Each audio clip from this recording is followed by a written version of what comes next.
Forward. It is only through the assistance of Allah Almighty that this concise booklet has been prepared. It is no grand quality of my own. The driving force behind my compilation of this booklet is the fact that in the past 10 years, from the experiences of the Sharia Grievances Panel, Panchayat, which falls under the Hizbul Ulama UK, it was found that most marital problems were a direct result of either the ignorance or the disregard of these important rules by the parties involved. Thus, it was decided that an explicit booklet which the etiquettes of the first night of marriage, the rules of sexual relations during menstruation, the dangers of homosexuality and masturbation etc., as well as the correct manner of sexual relations be compiled. By doing so, it is hoped that our youth be educated regarding the Shari rules of the above and in turn save themselves from both the religious and health hazards. And my success and acceptance come only from Allah, Al-Quran, Surah Hud. I'm grateful to Mufti Umar Farooq Sahib, who is the Khatib of the Jami Masjid of Clapton and Shaykh al-Hadith of Darul Uloom London, who has read the entire Urdu script of this book and written a note of endorsement.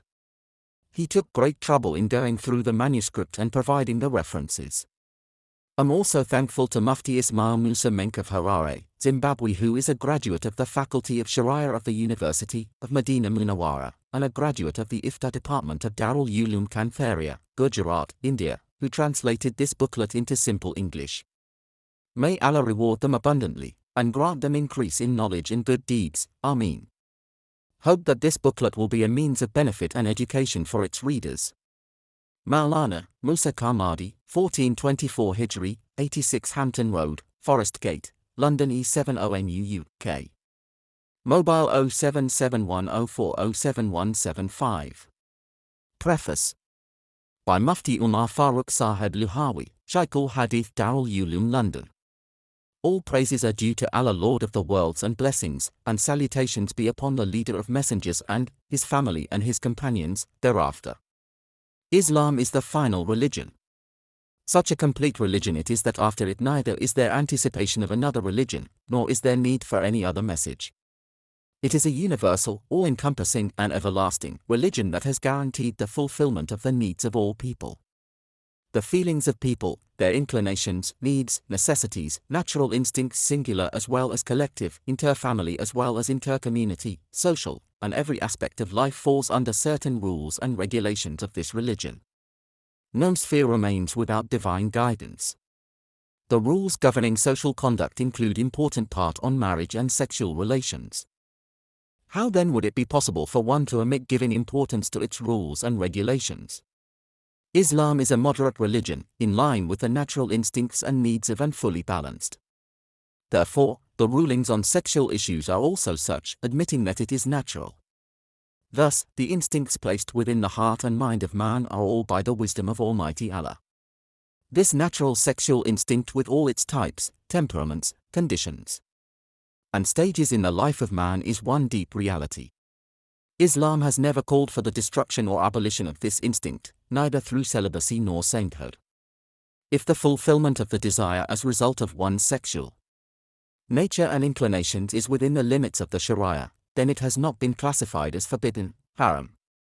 The condition is that the fulfillment of sexual desire at any cost must not be the sole aim of a person. One must maintain moderation, free from both extremes and free from animalistic behavior. Similarly, unclean, dirty and silly means of fulfilling this desire should not be resorted to. The correct method of fulfilling one's natural sexual desires within the framework of the laws of Almighty Allah is known as nikah.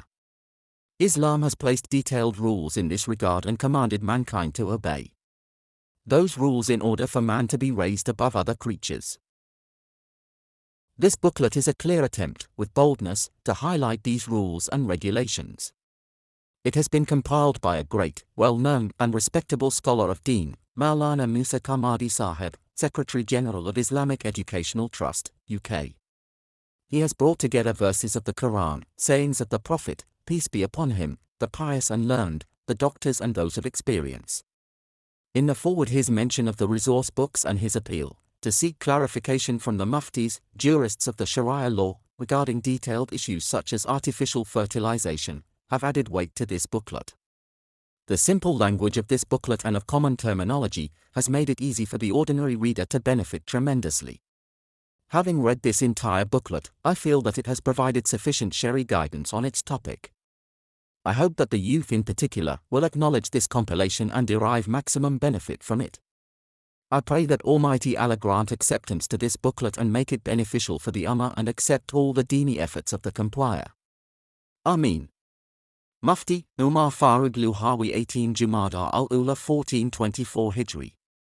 Gratitude. When the first edition of this booklet was published, it was not imagined that it would be granted such high regard. Gratitude and praise be to Allah, many people have, through telephonic as well as written feedback, spoken highly of it. Together with this positive feedback, they have confirmed the benefits of this booklet for the general public as well as the need for it, requesting that several other important issues be addressed in the next edition. Alhamdulillah, this was very encouraging. Besides this, some doctors and a few youths have clearly admitted their ignorance of these rulings. Some did not know of the fact that the Sharia had laid down certain etiquettes and guidelines regarding the first night spent together by a married couple. One young man admitted ignorantly calling out azan 7 times on the first night. Another says he spent long hours reading several rak'ats of nafil salah. Some did not know that intercourse is prohibited during menstruation. In a phone call from Africa, one man said this booklet should have been published a long time ago when he was young. He says that by reading this booklet it was found that a lot of mistakes and sins were committed due to ignorance. May Allah Almighty forgive us all. Ameen. No doubt all the rulings have already been written by our scholars.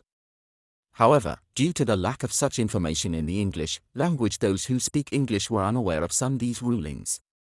A second edition of this booklet was necessitated, because the first edition of both the Urdu and English were sold out. This edition has a few extra rulings and guidelines for your benefit. It is hoped that the youth as well as others who would like to spend their married lives within the framework of the Sharia will be shown the right path and stay on it. Our duty is none but to convey the clear message. Ayalkuan. Maulana Musa Karmadi, London 1425 Hijri. Signs of puberty. As a child grows, there is visible change in the body parts.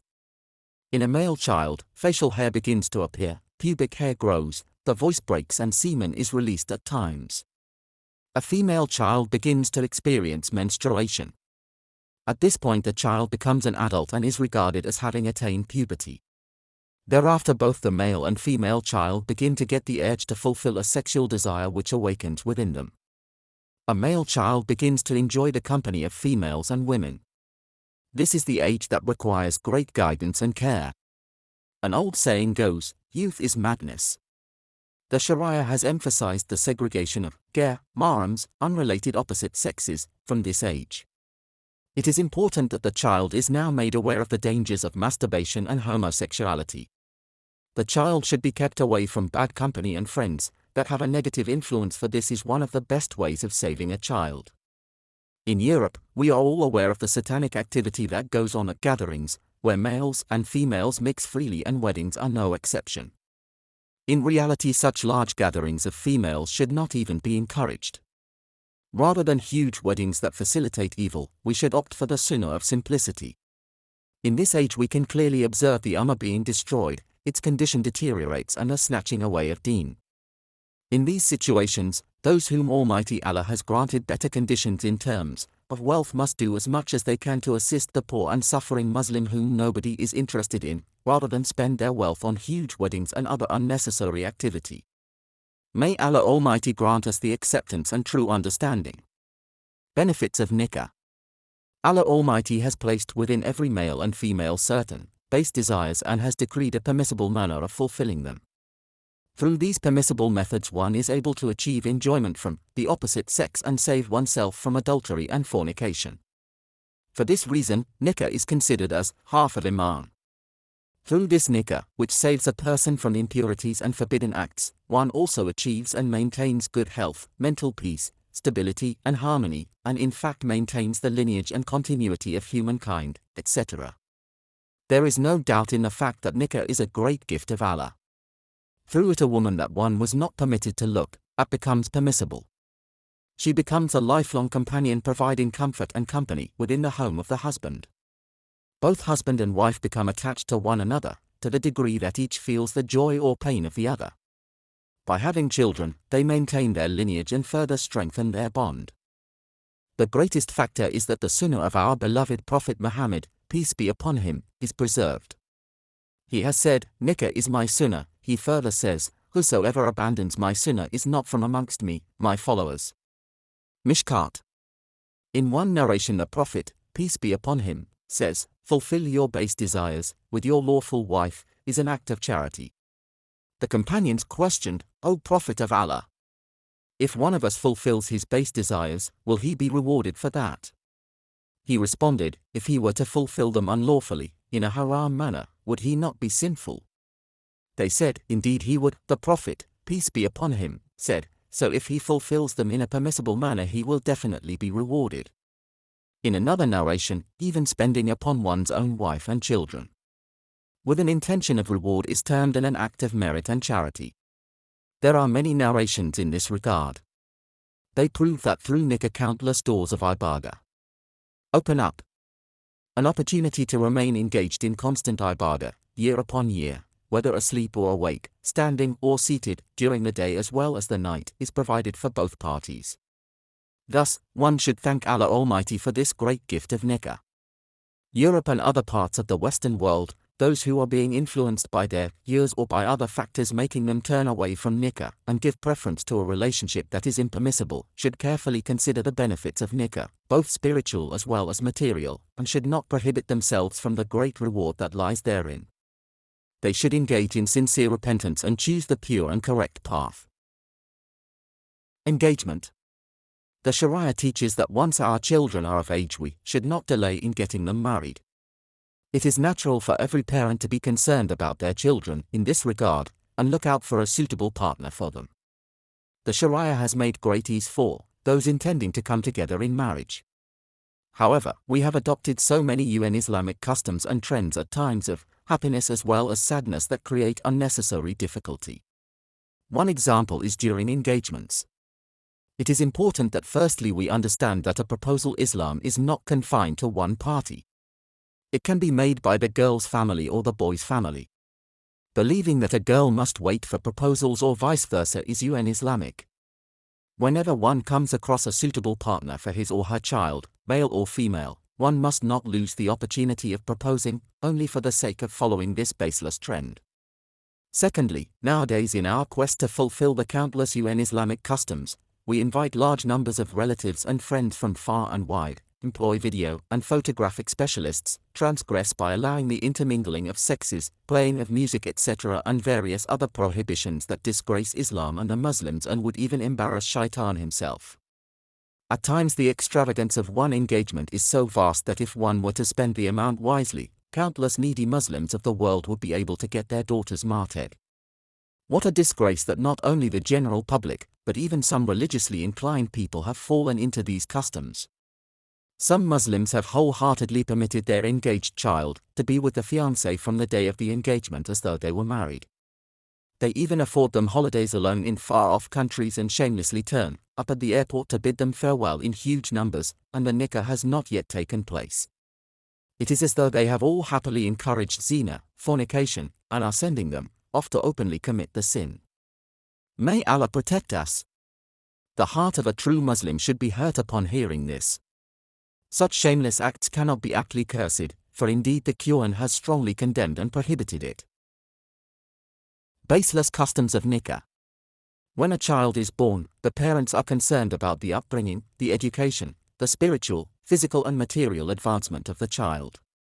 Every moment is spent pondering over the goodness of the child, trying to ensure the fact that the child has a healthy upbringing, good friends, maintain the good name of the family, have a long life, etc. Thereafter, the thought of the happy marriage of this child comes to mind and it develops into a concern. After all this effort, concern and hope, many years later when Allah provides an opportunity for such a marriage to take place and opens the doors, it is necessary that one thanks Allah for it and follows the footsteps of the Prophet, peace be upon him, staying away from all Islamic trends that displease Allah. Firstly, regarding the representation of the bride for the nikah itself, it must be known that it is sunnah and best that the father of the bride, being her guardian, should be her representative if he is available. If he is not available, then the closest male relative should represent her. Thereafter, prior to the nikah, when going to the girl to confirm her permission, happiness and wish known by some as Raja, it is Islamic to be accompanied by non-mahram even if they happen to be from the groom's side. The witnesses to this permission must be mahrams to the bride. The groom at this point and his relatives who are non-mahram to the bride cannot justify their presence in front of this girl. It is sad that even religiously inclined people disregard the rules of purdah at this point. Some even try to justify it by saying that there must be one witness from either side. It should also be borne in mind that it is a sunnah and highly encouraged and rewarding to hold the nikah solemnization in the house of Allah, the masjid. Secondly, what is happening at the weddings of this age is that every wish of the child is fulfilled even if it is prohibited by Almighty Allah. The clothing, gowns, etc. that displease Allah are worn on this day. Photos, videos, dancing, musical bands, the intermingling of sexes and other methods of pleasing shaitan are employed.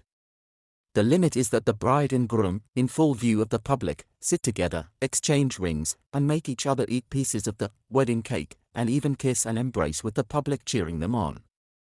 Allah save us.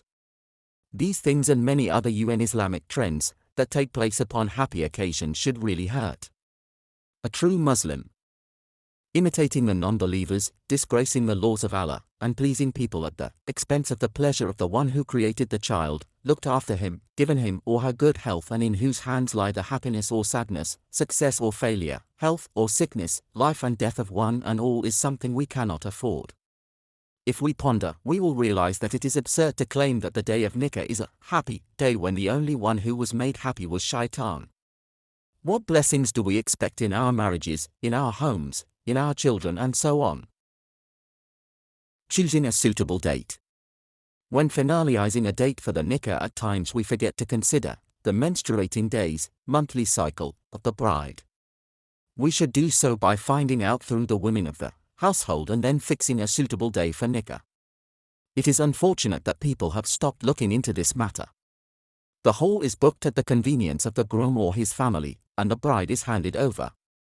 The result is that countless brides have complained of spending their first night whilst menstruating.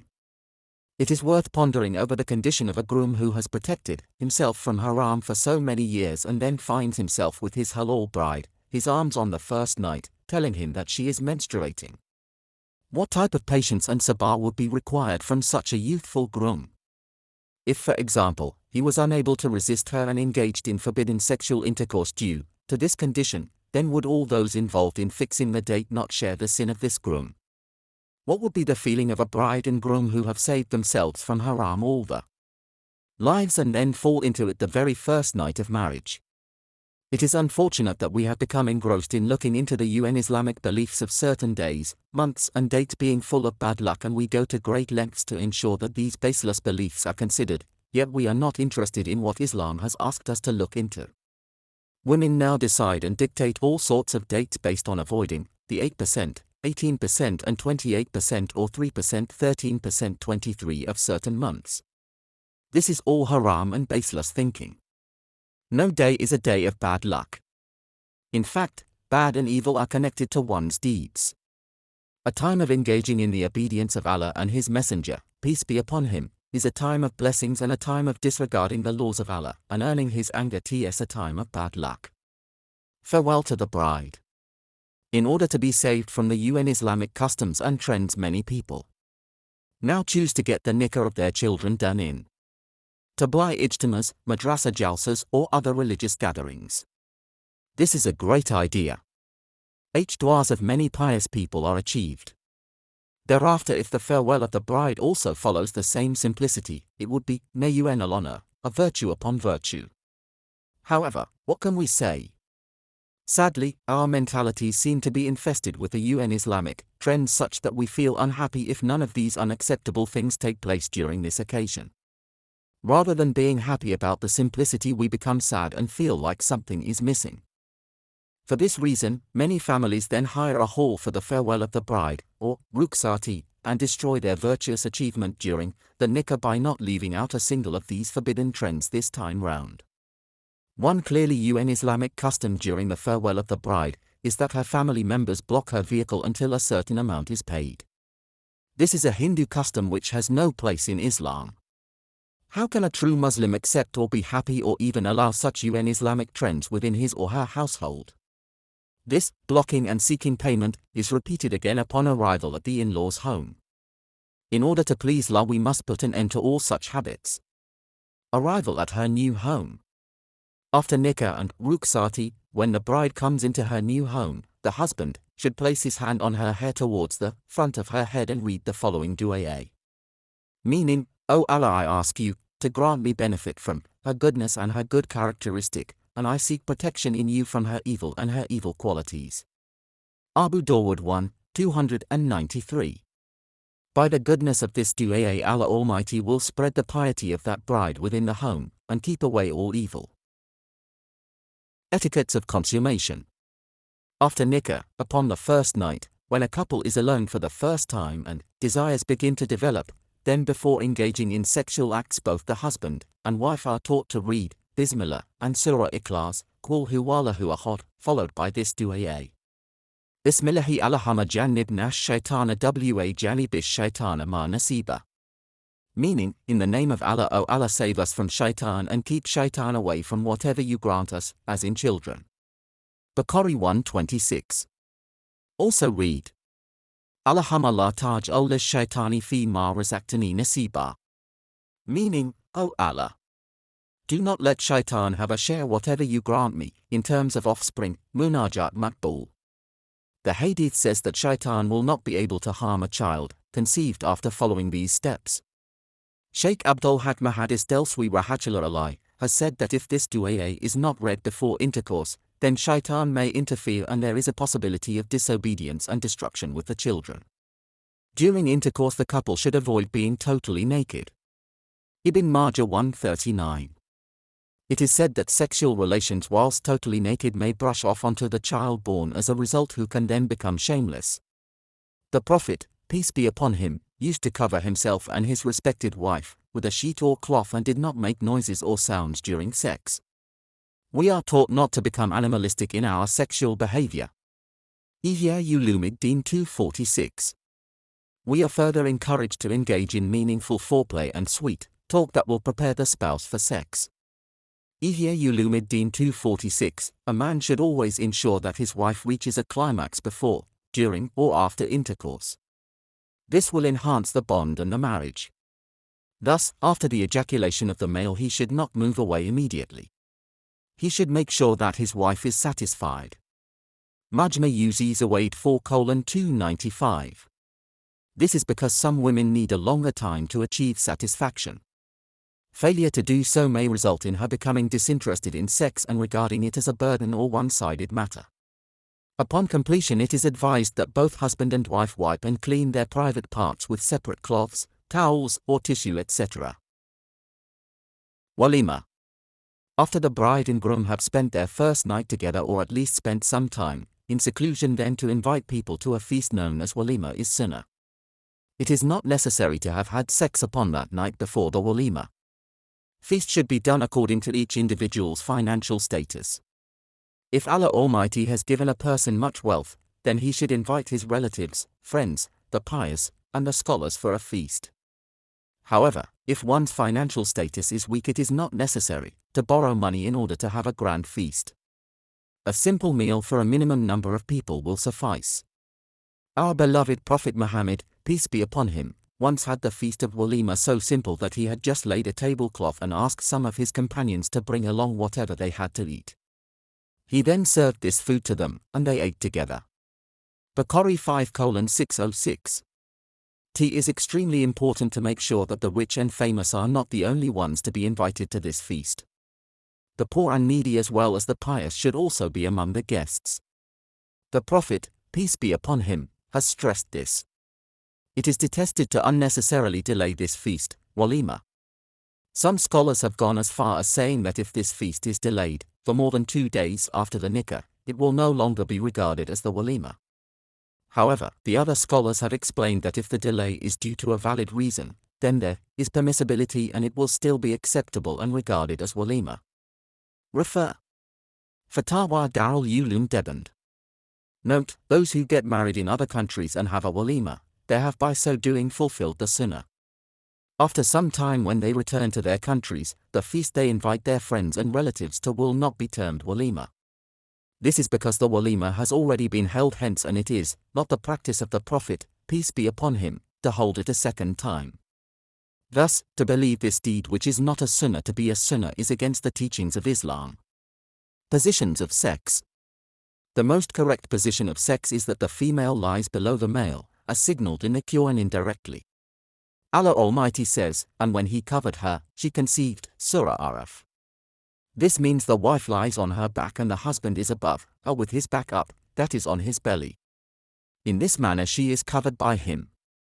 This is the easiest and most comfortable method. It is also said to be the most effective method of conceiving. Shah Abu Sina, who is a master of this field and whose books are still studied in Europe, has written that the worst method is when husband lies beneath his wife, because in this position at times sperms remain within the penis, which is unhealthy. Other positions. The Sharia has permitted that during the clean days of one's wife, one may have sexual relations using any position whatsoever that one desires, be it lying down, whilst seated, standing, etc. It is reported that Umar, may Allah please with him, once had sex intercourse with his wife in a position where he was behind her, from the back, and later he felt that it may be prohibited, so he asked the Prophet, peace be upon him. In response, a verse was revealed, your wives are like farmlands for you, so approach your wives, farmlands as you desire, enter them whatever position you wish. The Prophet, peace be upon him, explained this by saying that intercourse should only be vaginal, whether one is in front or behind his wife. Intercourse is strictly forbidden. In this regard, Maulana Ashraf Ali Thanwi has mentioned in his book Bayanul Quwain, your wives are for you similar to farms in which sperm takes the place of seeds and children take the place of crops. Thus, just as you would sow in your farm in whichever way you desired, during the clean days of your wives you are permitted to have sexual relations in any position you desire. However, in every position must ensure that the intercourse is vaginal. The anus is not permitted for sowing seeds. After intercourse. After intercourse it is healthy for both husband and wife to urinate. This will clear the urinal passage, urethra, of any remaining sperm or other liquids that may cause infections. Faqih Abul Layth Samarkandi Rahmatullah Alayh has encouraged urination after intercourse and thereafter the washing of the private parts. This ensures good health. However, whilst the body is hot, cold water should not be used as it may cause a fever. Hazrat Ali, peace be upon him, has also mentioned that both husband and wife should urinate after intercourse in order to save themselves from sicknesses that may not be easily cured. The private parts should be washed with warm water. This is how one would remain healthy. If one has no warm water, then one should wait for the body temperature to drop. Private discussions. Nowadays generally, the bride and groom mention to their friends details of what was said or done during the first night or during seclusion. This is incorrect and greatly detested. The Prophet, peace be upon him, has disliked mentioning details of these affairs to friends and others. Narrating such stories to others is regarded as shameless and mischievous. Sahih Muslim 1:64. We should abstain from this as far as possible. Sex after sex. The Prophet, peace be upon him, taught that if you have sexual relations with your spouse once and feel like it again soon after, then though it is not a must, it is better to do wudu between the two sessions. Abu Dawud 129. Similarly, Ihya Ulumuddin, Imam Ghazali Rahmatullah Alayh, has mentioned that in such a situation the minimum is that the private parts be washed after urinating. He mentions that one should avoid repeated sexual relations without at least having washed up. Ihya 247. In fact, some doctors have also mentioned that if a man ejaculates, he should avoid engaging in sex with his wife before washing up. Some have gone as far as saying that there is a possibility of deformation or disorder in a child conceived as result. Abu Dawud 129. Menses and postnatals. When the husband and wife are alone, the urge within the husband grows faster than his wife, to such an extent that at times he has sex with his wife even during her menses or unclean days. Not only is this against the pleasure of the wife, but it is also against the commands of Allah Almighty. Such a person may be ignorant of the severe health implications if this type of activity. The Quran has clearly declared the prohibition of sexual intercourse during these days. If one does fall into this deed, then sincere tawbah is required. Allah Almighty says, "Stay away from sexual relations during menses." Surah Baqarah al-Quran. During such bleeding it is however permitted to attain pleasure and even reach a climax through other permissible means. The Prophet, peace be upon him, has said, regarding attaining pleasure from one's wife during such days, "You may do everything besides intercourse." In fact, Aisha, peace be upon her, clarifies further that during her unclean days the Prophet, peace be upon him, used to ask her to wear her sealed lower garment which would conceal her private parts properly, and he used to embrace her and attain pleasure from the rest of her body. It is worth noting that recent medical research has proven that the blood released during menses has a poisonous and infectious substance which can have serious adverse effects upon one's health, and can cause an infection even in the womb of a woman. We should be very grateful that Allah Almighty has granted us all the knowledge within the Sharia that protects us from health hazards and all evil. Sex during menses, some doctors say, can result in a child conceived suffering from leprosy or being albino. Ihya 246. Over and above this, there is a possibility of man being infected by involuntary and premature ejaculation. In females there are possibilities of continued or prolonged bleeding, the sagging of the womb, or miscarriages in the future.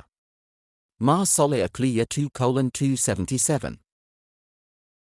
It is only when the bleeding stops and the private parts are washed or wudu or ghusl is made that sexual relations become permissible. Allah has used the word tahara, which can be achieved by one of these steps depending on the situation. Sex whilst standing. The book, Tibbi Nabawi, has mentioned that by indulging in sex whilst standing, the body becomes weak. Books of Greek medicine have also mentioned that one can be affected by shivering sickness if he or she engages in sex whilst standing. Thus, though it is permissible, one should take note of what the experts have said. Sex during pain or sickness. Salama, may Allah pleased with her, says that whenever one of the Prophet's wives' eyes used to be sore, he did not engage sexual acts with them until they were cured. From this we learn that whenever one's wife is in any sort of pain or illness, it is not advisable to engage in sex. One should rather consider the illness and refrain from sex until she recovers. Timing of sex. Hazrat Aisha, peace be upon her, says that the Prophet, peace be upon him, used to sleep after Isha up to midnight. Thereafter he would read Tahajjud and Witr. Then he would come into bed. If he desired, he would engage in sex with his wife and take a bath after Azan of Fajr. If not, he would make wudu and go for Fajr Salah. Bukhari 1:154. Doctors also admit that the best or most suitable time for sex is the last portion of the night. It is a time in which one would feel fresh and strong. However, this is all from a health aspect. In the Sharia there is no fixed time for sex. There are in fact several narrations that prove that the Prophet, peace be upon him, also engaged sex during the first part of the night and in various parts of the day as well. Some scholars have said that if a person ignores his salah and engages in sex, allowing the time of salah to be expired, then the child conceived may be disobedient. Shamal al-Tirmizi 155, Dini Dastakan. Looking at private parts. Though according to the laws of the Sharia it is not prohibited to look at the private parts of one's partner, just as it is not prohibited to look at any part of one's spouse's body, some doctors have mentioned that by doing so, one may suffer weakness of eyesight or might even have blind children. Al-Jami as-Saga. Others say that the real reason is that it may cause loss of interest sexual intercourse in future. Anal intercourse. It is strictly forbidden to engage in anal intercourse. Under no circumstance is this allowed. The Prophet, peace be upon him, has distinctly prohibited this.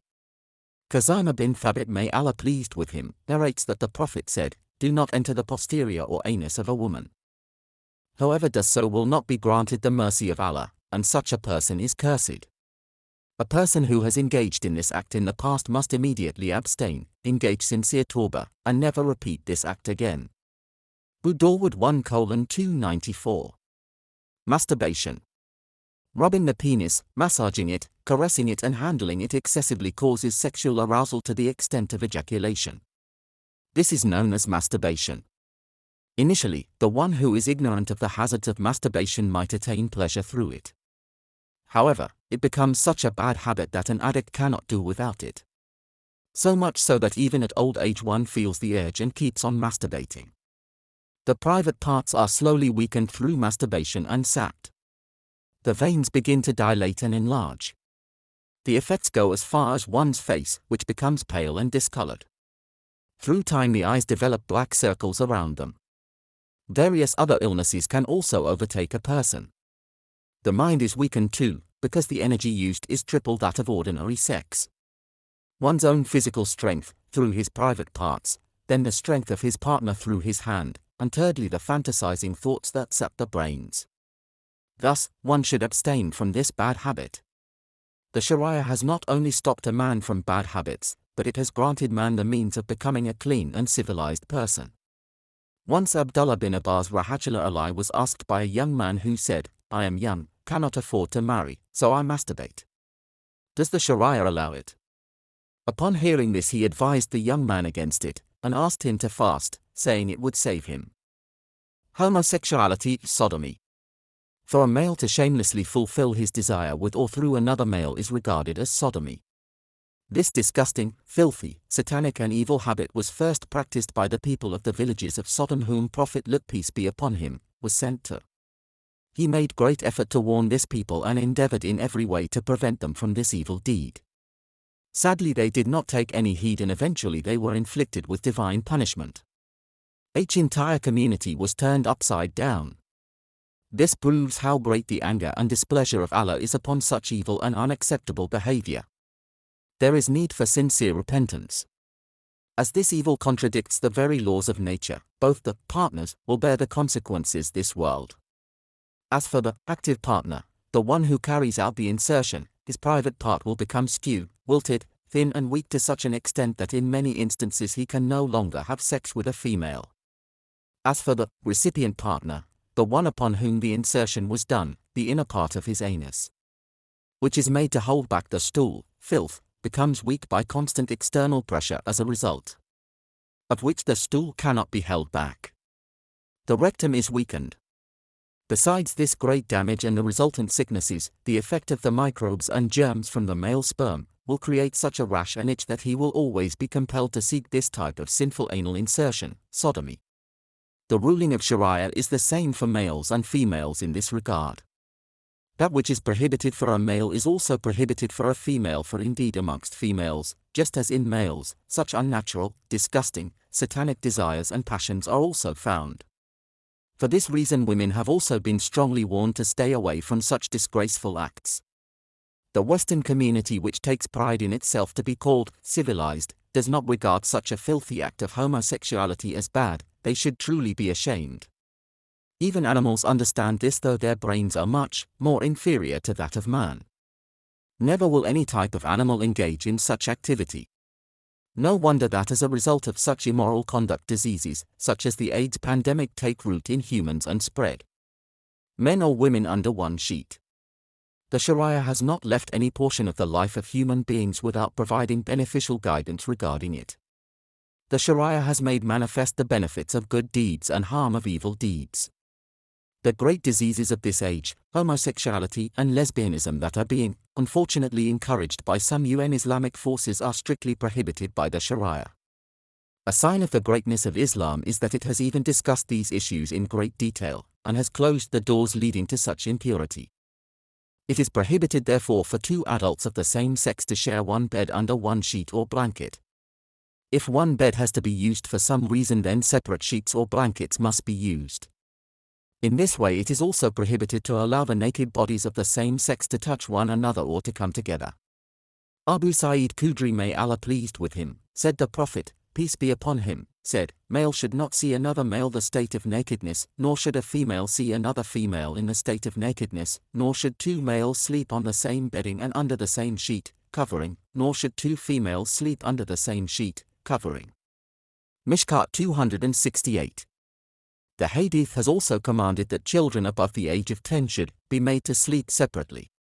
Abu Dawud 1 hour 71 minutes. In this manner the bodies will not touch each other.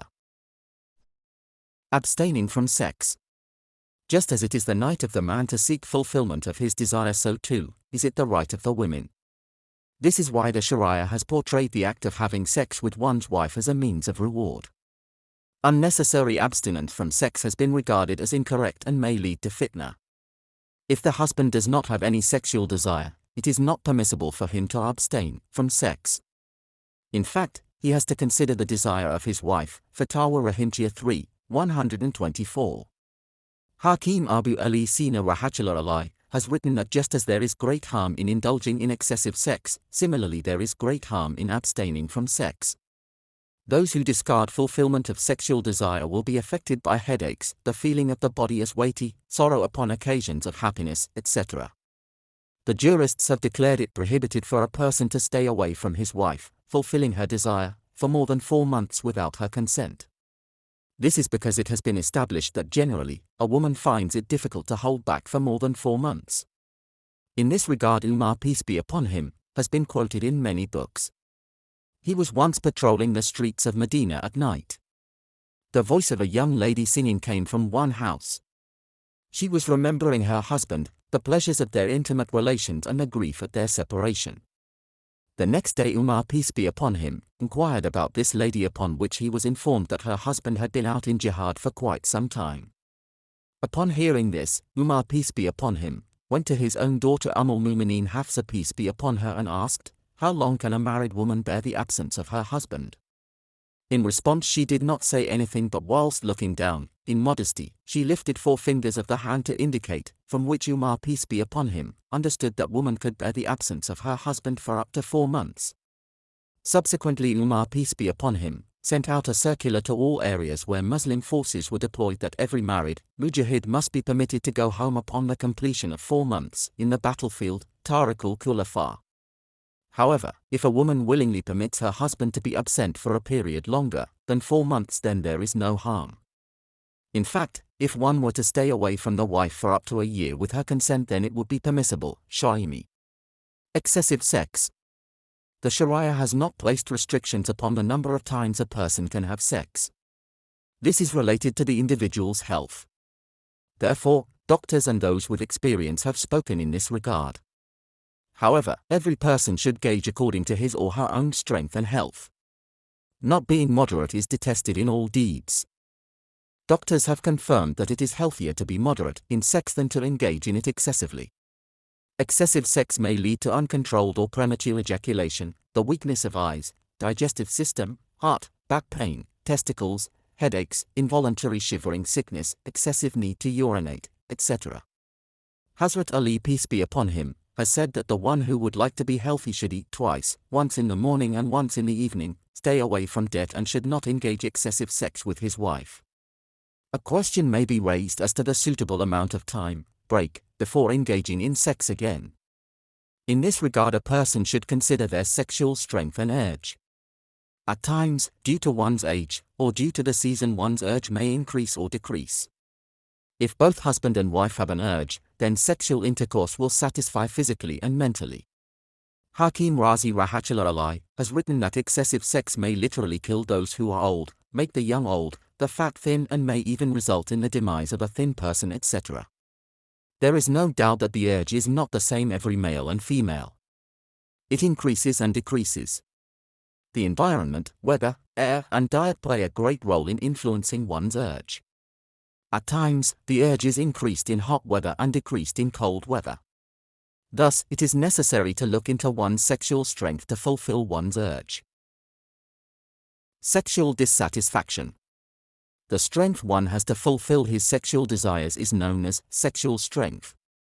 The greater this strength, the greater the enjoyment and pleasure a couple achieves from sex. If the male's strength is less than the female's, then there is a great likelihood that the female does not reach her climax. This sexual dissatisfaction can result in the dislike of sex altogether, or the dislike of the husband, and at times even hatred. Sex will be regarded as a burden or a one-sided issue. The possibility of characteristic deviation of the wife becomes greater. It is therefore necessary that such a male treat himself by maintaining a healthy diet and keeping fit. For best results, a male must not rush, but rather he must ensure meaningful foreplay and ensure that his wife reaches a climax. Satisfaction of both husband and wife will enhance their bond and maintain a happy married life as well. Sucking and fondling. A woman attains pleasure and satisfaction when certain parts of her body are sucked, caressed, touched, fondled, kissed, massaged, etc. At times she may even reach a climax through this. It is permitted the Sharia to suck the breasts or nipples of one's wife, however one must ensure that the milk does not go down the throat, for this is regarded as makruh. It is also permitted to massage, caress or touch any other organ of the body of one's spouse. Oral sex. This is an extremely disgusting topic which I would have not even raised had it not been for some youth to put forward a strong request to educate the public in this regard. How can this shameless and dirty act of oral sex, be it male or female, be permissible in the Sharia? Allah Almighty has created a special place for intercourse which even the animals instinctively understand. How can the same tongue that utters the shahada and kalima and makes one enter the fold of Islam, the same tongue that recites the beautiful words of Allah, the glorious Quran, Hadith, books of knowledge, zikr, and remembrance of Allah etc. be used to suck the most unclean places of the human body? If upon normal intercourse, a full bath or an entire ghusl becomes compulsory, one cannot imagine what would be required when the tongue and mouth are involved in this activity. Mufti Abdur Rahim Lajpuri Rahmatullah Alai of Gujarat, who was asked in this regard, responded as follows: regarding the knowledge of deen, one should never be shy to find out and ask. How would one know the rulings if he or she did not ask due to shyness? Allah Almighty says, Allah is not ashamed of the truth. No doubt the outer portion of the private parts is regarded as clean and in the Sharia, but this does not mean that everything that is pak and tahir should be taken into the mouth, sucked, licked etc. For example, though the mucus of the nose is also pak, would it be acceptable to suck the nostrils and lick off the mucus from within? Going further, we could also say that the outer part of the anus, if cleaned properly, is also regarded as tahir, but would it be acceptable to suck it? Never. In the same way, the sucking and licking of the vagina and penis is unacceptable and strongly detested. Islam teaches purity and cleanliness and has given great importance to them. Thus, it is necessary to abstain from such activity and engage in sincere tawbah and repentance from this habit. Allah knows best. Cleansing after sex. After sexual intercourse, it becomes necessary upon both husband and wife to wash the entire body before the next salah is fulfilled. This is known as ghusl-e janabat. One should take care during this ghusl and ensure that all body parts are washed and cleansed. It is advised to use the toilet, urinate, before such a ghusl, and wash the private parts thoroughly, istinja. This may be followed by wudu or ablution, and thereafter the entire body must be washed properly. No part should remain dry. The roots of the hair should also be wet. Underarms, nostrils, and ears should all be washed thoroughly. 3 things are compulsory in ghusl janabat. 1. Gargling. 2. Washing the nostrils up to the soft portion. 3. Washing with water the entire body without leaving any part dry. Doing this once is compulsory. However, it is sunnah to repeat it thrice. Such ghusl also becomes necessary upon experiencing a wet dream, ejaculating with an urge, even if it occurs by kissing only, and also once the front portion of the penis penetrates the vagina, even if no ejaculation takes place. Those who are not punctual with their salah or are lazy to have a bath or shower, or are shy of what those who hear them bathing at that hour would think and remain unclean for a long time are very unfortunate and void of blessings. The angels of mercy stay away from such a house. Abu Dawud 130. In fact, some scholars go as far as saying that a person who dies whilst unnecessarily and inexcusably staying away from the necessary ghusl will not be assisted by the angels of mercy upon death. Contraception. Immediately prior to ejaculation, if a male withdraws his penis from the vagina, it is known as bazal. If this is done, the sperm is not released into the female's private parts, making the possibility of pregnancy very low. The same is achieved through condom, latex cover of the penis, which also prevents the sperm from being released into the female's private parts. In earlier times, the method of contraception was known as azal. The objective was to prevent the sperm from entering the vagina by any means. In this regard there are many clarifications made by the Prophet, peace be upon him. Abu Sa'id Khudri, may Allah pleased with him, narrates that the Prophet, peace be upon him, was asked about Zal, upon which he said, every single sperm cell is never fertilized, and if Allah wills to create something, then nothing will prevent it. Sahih Muslim 1:65. This means that even when no form of contraception is used, just 1 or 2 sperm cells are fertilized and not all. When Allah Almighty has decreed that a sperm cell is to be fertilized, it will definitely reach the womb and be fertilized, and in such an instance no matter what man tries he will fail. Hazrat Jabir, may Allah pleased with him, narrates that a person said to the Prophet, peace be upon him, I have a slave girl who looks after the home and fulfill my sexual desires with her, but I do not want to impregnate her so as not to affect her fulfillment of the household chores. The Prophet, peace be upon him, said, practice the withdrawal method with her if you wish, for only what T.S. prescribed for her will reach her. This means he was granted permission of Zal, and he was told that doing so would not affect the prescribed measure of children for her. After a period of time the man returned and explained that the girl was pregnant even though he had been withdrawing. The Prophet, peace be upon him, said, I had told you that a child that was decreed to be created will indeed be so. Sahih Muslim 1:65.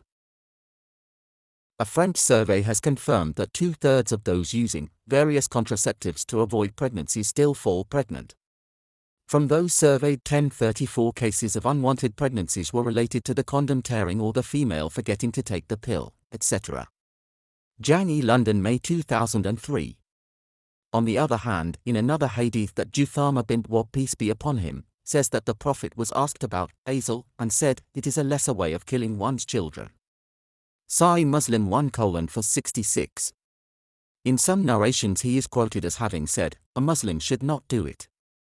Zabti Waladat. Upon looking into both sets of hadith, the experts of hadith and scholars have understood that it is not permitted to practice contraception without the consent of one's wife, but it is permitted to do so in the case of a slave girl, that is, without her consent. Ibn Majah 1:40-15, because the wife has a right that the sperm be deposited within her. She can feel it and achieves a sense of pleasure when this is done. Therefore it is only if she agrees to contraception for a valid reason that it would be permitted. Mufti Muhammad Shafi Sahib has written in his book, Zabt Waladat, Birth Control, after mentioning several such narrations, that the conclusion is that the Prophet, peace be upon him, has not encouraged contraception at all.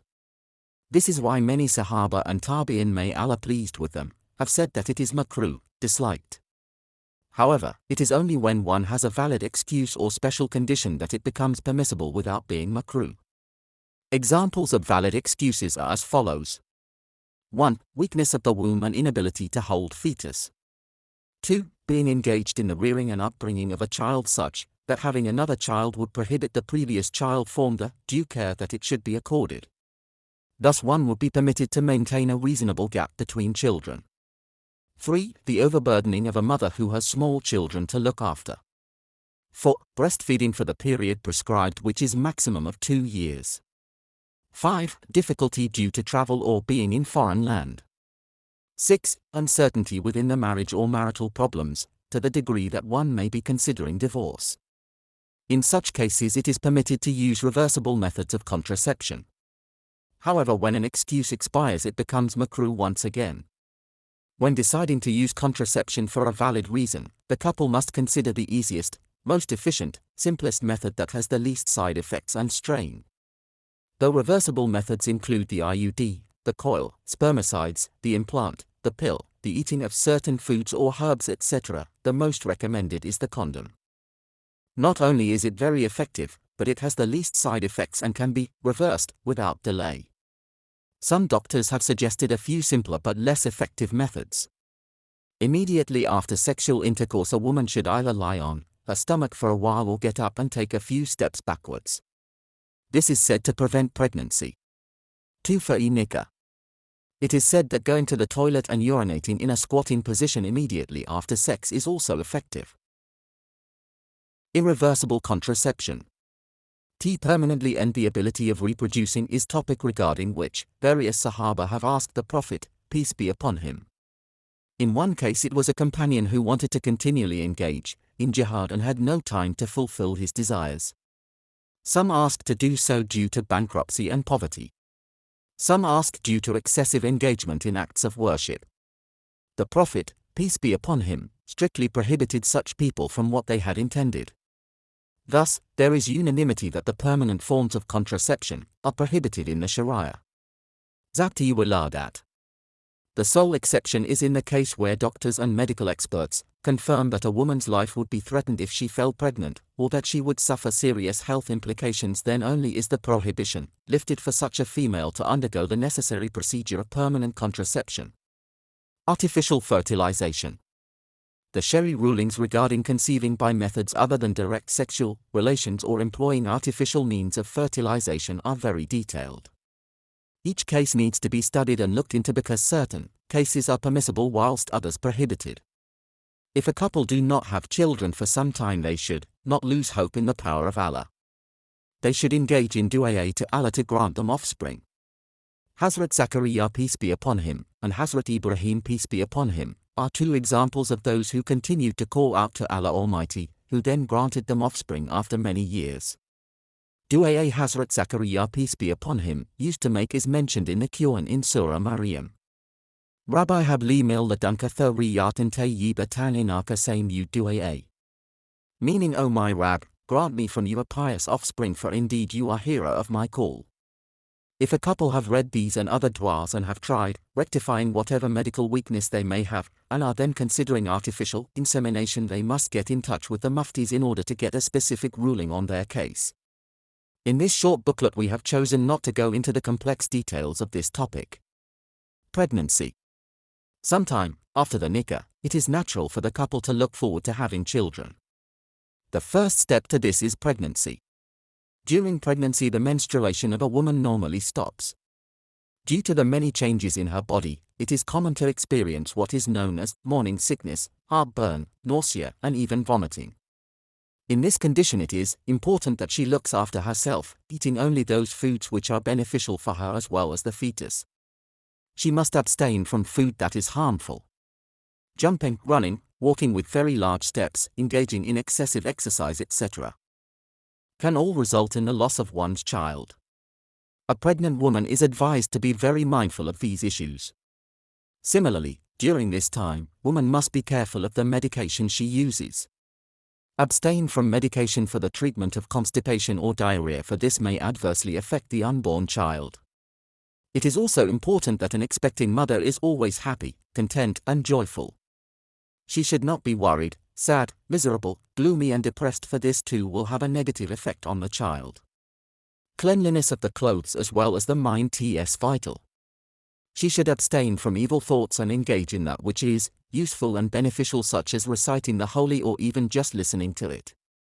This is because these things naturally affect the unborn child. There is an abundant reward in store for an expecting mother who bears patience upon the trials and difficulties of pregnancy and childbirth. Her status is raised, and her sins are forgiven. It is also a great opportunity to make du'a, for they will be accepted by the Almighty. Sex during pregnancy.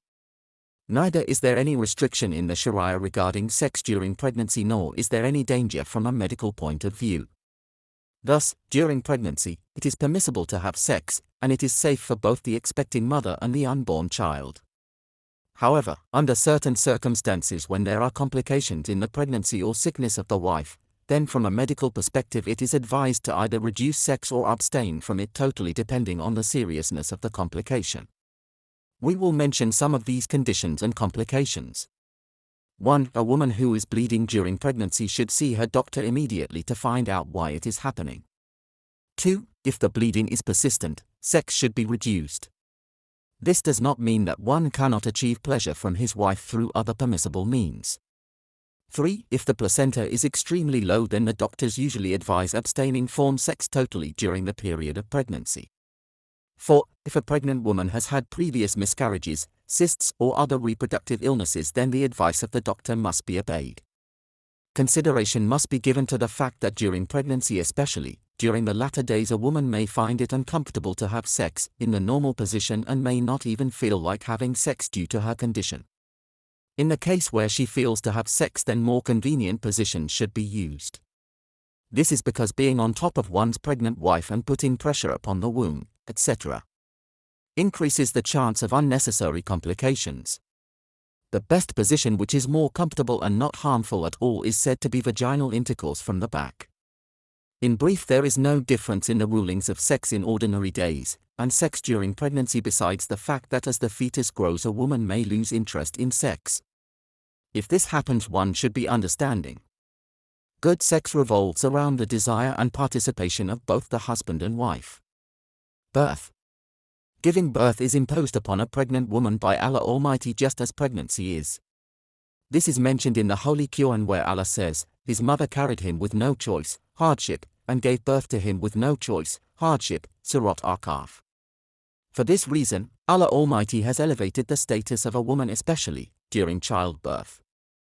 Her du'as accepted and her sins forgiven. In fact, in the rare case of her losing her life, she will be granted the lofty rank of a shaheed. If the child is lost, then that child may be the means of its parents entering Jannah or paradise. Children are indeed a blessing from Allah Almighty. Every single aspect of the effort of parents upon their children from the very beginning regarding their decent upbringing, character, education, and general care is rewarded abundantly by Allah Almighty. Good and dutiful children are a great asset to their parents, not only in this world but in the hereafter as well. They will in fact become a form of continued charity, sadaqa jariyah, in the sense that by contributing towards their sound upbringing, not only will the parents be rewarded, but the children will pray for them even after their death, which will definitely be of great benefit. Similarly, it is only when a child has had a sound upbringing that child will later be able to afford his or her own children a good upbringing, the reward of which keeps going to the previous generations of parents, etc. It is important to realize that the great act of worship of rearing children and the reward it holds is only possible when one has children. Thus, we should never be upset upon the birth of a child, male or female. Each child comes into this world with its own sustenance and fortune written next to its name. Allah Almighty makes the child a means of enormous blessings for us if only we realize. Some couples are granted girls whilst others only boys. Some are given both and some are not given any children at all. Some children are taken away by Allah Almighty during their childhood or infancy. All this is the wisdom, decree, and test of Allah. Man cannot interfere in these divine decisions. We must accept and be pleased with the decisions of Allah Almighty at all times and in all circumstances. Azan. When one has been granted a child by Allah Almighty, then immediately after the birth and cleansing of the child, azan should be called out in an audible manner in the right ear of the child, and al-kama or lakbir should be called out in the left. Abu Rafi, may Allah pleased with him, narrates that when Fatima, peace be upon her, gave birth to Hazrat Hassan, peace be upon him, the Prophet, peace be upon him, called out the azan in his ear. Abu Dawood and Tirmidhi. Considering other narrations as well, what is understood by this is that the Prophet, peace be upon him, called out the azan in the right ear and the iqama takbir in the left. This is the opinion of the majority of scholars and has been the practice for generations. Al-Fatah Rabbani. In a narration of Hazrat Hussain, peace be upon him, he says that the Prophet, peace be upon him, has said that when a child is born and azan is called out in the right ear and iqama in the left, then that child will be protected from certain sicknesses. At Torquays. Astounding are the valuable and beautiful teachings of Islam, which are full of wisdom and benefit. If we ponder here, we will realize that upon birth, shaitan, who waits in anticipation of getting a share of the deeds of the newly born, is chased away by the calling out of this azan. Another point of wisdom is to let the first sound that the innocent ears hear be that of the call to prayer and success, as well as the principles of faith. This call will overtake the attempt of shaitan to call towards evil, thus protecting the child from shaitan. Many other points have been mentioned in specialized books such Tafaz or Jain, which we will not go into in this brief guide. Tahniq. After the birth of a child, asking a pious and respected person to chew slightly on a piece of a date or any other sweet item and then place a little bit of it onto the palate of the child so that the child can suck it is known as tahniq. Through this, the first item to go into the stomach of the newborn will be the saliva of that pious person, resulting in barakah. Abu Musa Ash'ari, may Allah pleased with him, reports, when my son was born, I took him to the Prophet, peace be upon him, who named him Ibrahim, did his tahniq, prayed for him and then handed him back to me. Bukhari. The best item to use is a piece of date fruit, seeing that the Prophet, peace be upon him, used it. If it is not available, then a bit of honey or any other sweet item may be used. We should not use that which is cooked on the fire. Al-Fatha Rabbani. Akika. This is to sacrifice a single small animal, that is a sheep, goat etc. in the case of a girl, and 2 small animals in the case of a boy on the 7th day after birth. Termi, if for some valid reason in the case of a boy, only 1 animal has been sacrificed, it will suffice. Fathul Bari. Akika should be fulfilled on the 7th day after the birth of a child. If it is not done on the 7th day, then it should be fulfilled on any such day that happens to be the same day as the 7th, bearing in mind that the sooner the better. This day will always be the same day as the day before the child was born. For example, if the child was born on a Monday, then the 7th day will be the following Sunday. If it is not done on that Sunday, then it should be done on any other Sunday, seeing that the child was born on a Monday.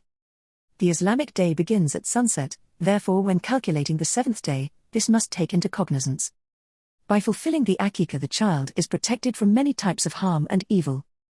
It is also sunnah to shave off the hair on the 7th day after the akika and weigh the shaved hair. Charity should be given equivalent to the value of that weight in silver, termi. The hair should then be buried in a sanitary place. Any animal that can be sacrificed during Qurbani or Udhiyah be used for akika purposes. The meat of akika may be distributed raw or may be cooked and fed to family members, relatives, friends etc. Shami. The Prophet, peace be upon him, on the 7th day of the birth of his grandsons Hazrat Hassan peace be upon him and Hazrat Hussein peace be upon him, fulfilled their akika and named them. Mustadrak. The right of naming a child belongs to its parents, that is, the father and then the mother. If they decide to ask a third party to do so, it will be at their discretion. It is the duty of the parents to ensure that a good name that has a good meaning be given to the child. It is un-Islamic to keep names solely because they sound exotic or English. When naming the child, complicated names and names with difficult syllables that will be hard for people to pronounce should be avoided. This is to ensure that the meaning does not change and that the child's name is not shortened or spoiled and that no disliked nickname is given. Circumcision. If the newly born is a male child, then the circumcision should be done as soon as it is possible. The sooner it is done, the quicker it heals.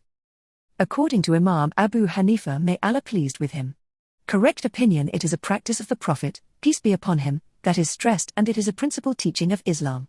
It is so stressed that scholars like Imam Shafi, may Allah pleased with him, have said that it is wajib. Qazi Iyad, may Allah pleased with him, who was a famous scholar, says that it is a sin to forsake circumcision. Imam Malik, may Allah pleased with him, has gone as far as rejecting the evidence as witness of the one who is not circumcised and says he should not be made to lead the prayers. Imam Ahmad ibn Hanbal, may Allah pleased with him, goes further to say that the animal slaughtered by such a person should not be consumed, and neither his salat nor aj will be regarded. Tafa-e-Walidain. As mentioned, circumcision should be done in the early part of a child's life, and one should not delay this unnecessarily. It is known that those who are circumcised are much cleaner and healthier, and more protected from the deadly diseases which include cancer. A survey has shown that cancer of the penis is only common in those communities who do not circumcise. It is also a known fact that those who are circumcised are sexually much stronger. Beautification. A wife should avoid appearing in the presence of her husband in a filthy state, dressed in dirty clothes without having made any effort to look presentable. She should ensure that she is well dressed, clean and presentable in his presence. This will enhance the husband-wife relationship. She is in fact taught to take pride in her appearance for him. In order to do this, a wife may use the various products of makeup and beautification such as the lotions, creams and powders etc. that are available but within the limits of the Sharia. This will be discussed later on in this booklet. Makeup. Regarding the different provisions and products of makeup such as the creams, lotions, powders, oils, lipsticks, lip liners, gloss, eyelash enhancers, nail polish etc., it is necessary to ensure that they do not contain anything haram such as contents from a pig or from dead animals etc. If one is absolutely certain that such haram contents have been used in a product, and that these haram contents have not gone through total change, metamorphosis galb mayat, either through chemical or other process, then it becomes haram to use that product. It is necessary to stay away from such impure and Islamically unacceptable products. In the same breath, if one is certain that haram contents are used in a certain product and is also certain that these contents have through total change, metamorphosis or galb-e-mayat, then due to such a change the external use of such a product is deemed permissible. If however, one is not certain whether haram contents have been used or not, then this uncertainty does not render the use of the product haram, shami. which means the external use of such a product where one is uncertain is permitted. In the case of nail paint or polish, if an impermeable layer of nail polish is painted onto the nails, then because the water in such a case does not go through to the bottom of the nail, if such a person were to make wudu or ghusl, it would be regarded as incomplete and thus invalid. It is necessary to remove such a polish each time one would like to make wudu or the compulsory ghusl and then reapply it if desired. Lipstick. There are rules and regulations in the Sharia even regarding the lipstick being used today by the women for the beautification of their lips. If the lipstick used is permeable and water would reach the skin of the lip during wudu and ghusl, then its use would be permissible. However, if the lipstick is impermeable or the layer is so thick that when water is used it would not get to the skin of the lip, then it is necessary to remove such lipstick when fulfilling one's wudu or compulsory ghusl and reapply it later if desired. If this is not done, then such a woman will remain unclean and she will not be able to fulfill her salah nor touch the Holy Quran. If a woman is prepared to use only permeable lipstick, or use impermeable lipstick but remove it for wudu or ghusl and reapply it thereafter, then its use is totally permissible in the Sharia. Shari rules of makeup. Hair. Up to the age of 7 a female child's hair may be cut if the need arises to do so. An example of this is in order to thicken the hair or make the hair roots stronger. However, the condition laid for this is that the intention must not be to follow the latest trends and styles of the kuffar. Fatwa Mahmudiyah.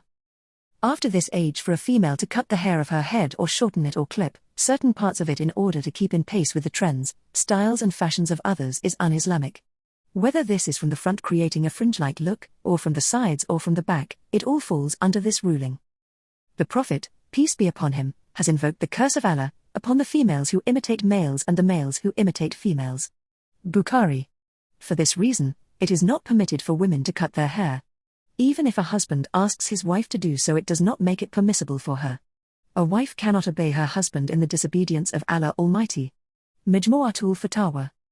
Some scholars have mentioned an exception in the case of severe hair lice or serious hair loss and weakness of the roots or a chronic sparse hair condition, that such a woman may, if deemed necessary by experts, clip the minimum amount of hair in order to deal with this crisis. Allah Almighty knows best. Pubic hair removal. The removal of all pubic hair for both male and female is a requirement of the Sharia. This is one of the 10 natural requirements mentioned in the Hadith. Sahih Muslim. It is best to remove these hairs weekly. However, if for some reason one delays, then it should be removed fortnightly at least, bearing in mind that the final limit is 40 days beyond which one should not go. After this, one will be sinful if they have not removed their pubic hair. It is preferred for women to use hair removers in powder form, cream, wax, strips, or even using tweezers, string, or the available electric hair removers. It is not advised for women to use a shaving stick or blade to remove her pubic hair, though if she does, it is not prohibited. Shami. Limits of hair removal. The upper limit of the pubic hair begins from the bottom of the stomach line, which is a few inches below the navel. In most cases, this line can be seen when one is seated in a squatting position. From this point below, all the hair on either side of the pelvic region, all around the penis as well as the testicles in the case of a male, and all around the vaginal entrance in the case of a female, going further to and around the anus, is all regarded as pubic hair and must be removed. The described parts should be kept clean at all times and its hair removed at regular intervals. This is the Shari obligation of every individual. Neither the hair that may grow between this area and the inner thigh is included in this ruling, nor is that between the navel and the stomach line. However, if one wishes to remove this hair too, it is permitted. It is advised for males not to remove the hair on the thigh.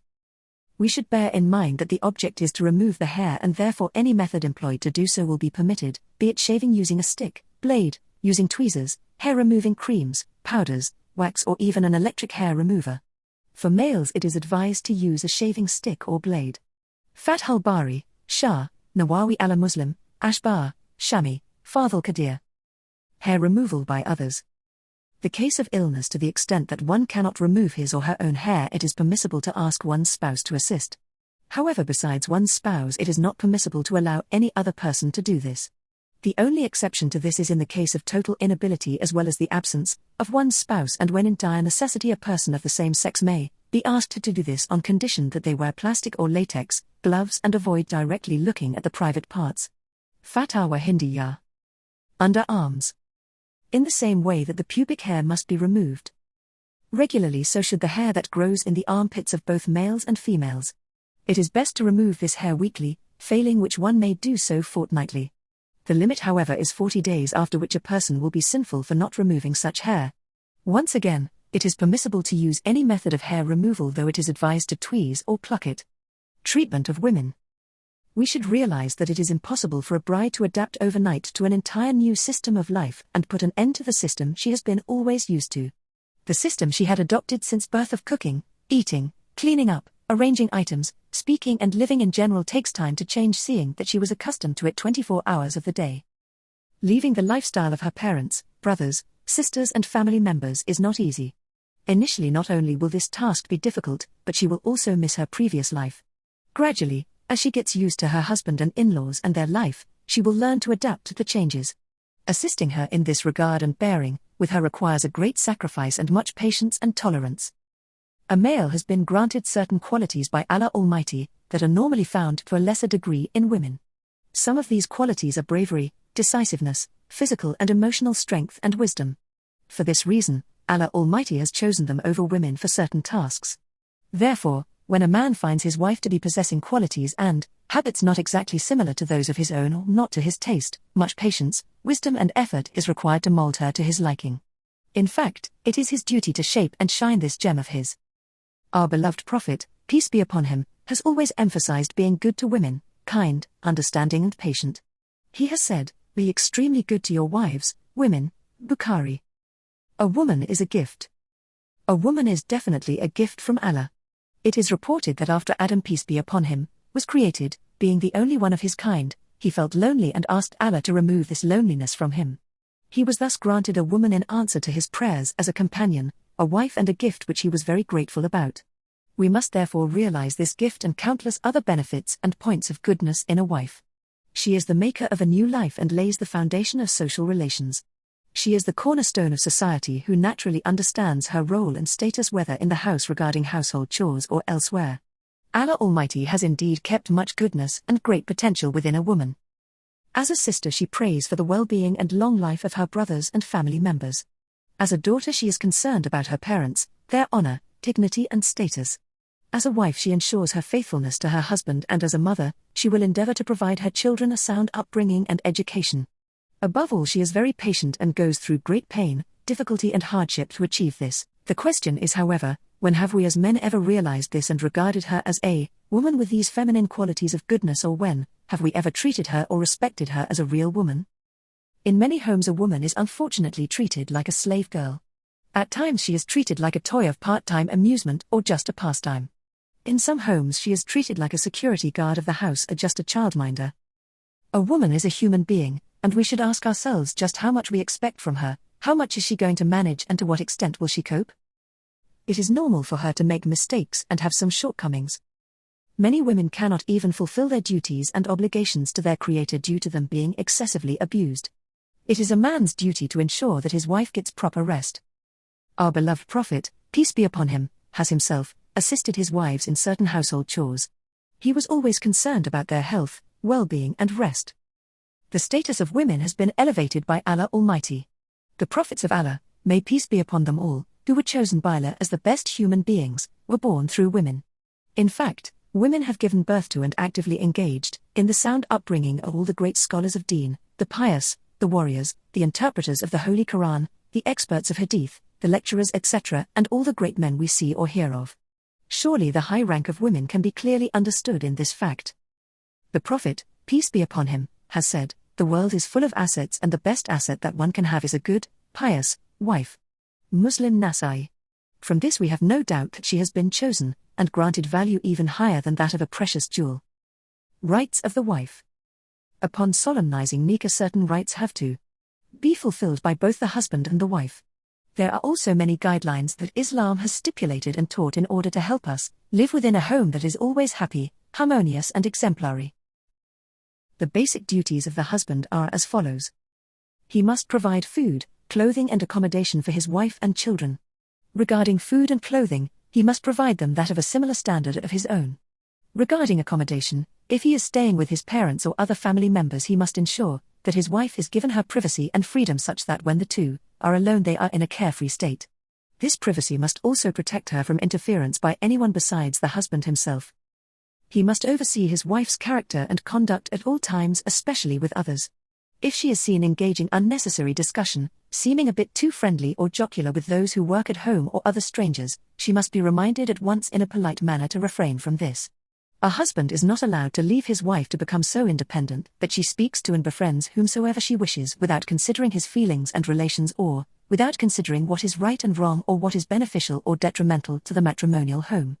Extreme caution must be exercised in this regard. If the wife utters words that are disliked and detested, the husband should ensure that he raises it with her at some stage depending on how serious it is.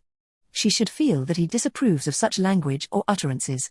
However, to express disapproval at every minor issue or to become furious or overreact to the issues, creating a major problem out of a minor issue, is also against the etiquettes and characters of a successful husband.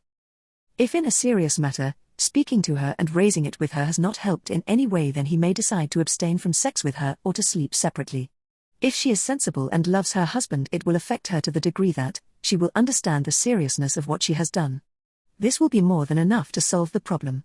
There is no need to swear and scream at the top of one's voice in order to rectify an issue, for this can only reduce one's respect in the eyes of his wife and family members.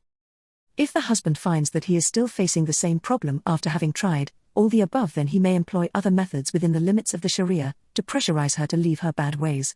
Wife bashing and battering, breaking bones and causing bleeding are un-Islamic. The hadith says, "A woman was created from a rib, the most curved part of which is the upper part. If you are going to straighten it, you will break it, and if you are going to benefit from it, you will have to do so whilst it is curved." Bukhari.